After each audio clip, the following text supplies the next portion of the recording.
June the 13th, getting there, where the selective affinity dies and the sanctified abandon lives. Come ye after me. Mark chapter 1 verse 17. One of the greatest hindrances in coming to Jesus is the excuse of temperament.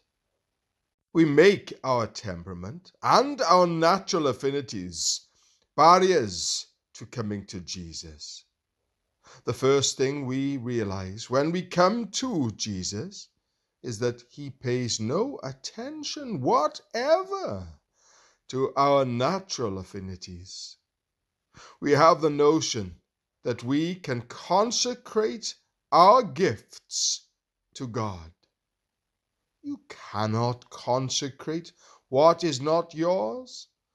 There is only one thing you can consecrate to God, and that is your right to yourself.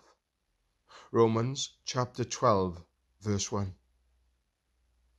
If you will give God your right to yourself, he will make a holy experiment out of you. God's experiments always succeed. The one mark of a saint is the moral originality which springs from abandonment to Jesus Christ.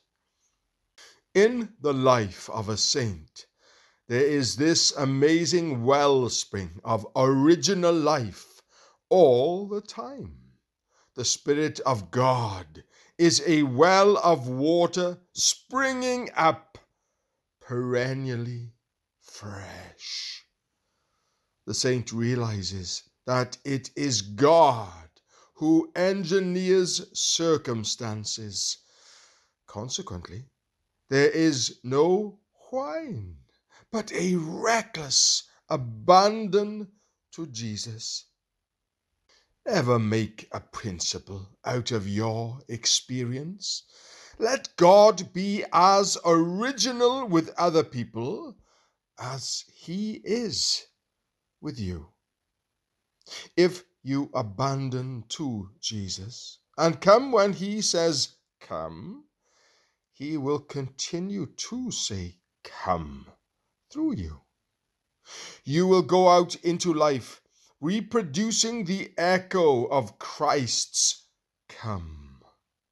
That is the result in every soul who has abandoned and come to Jesus. Have I come to Jesus? Will I come now?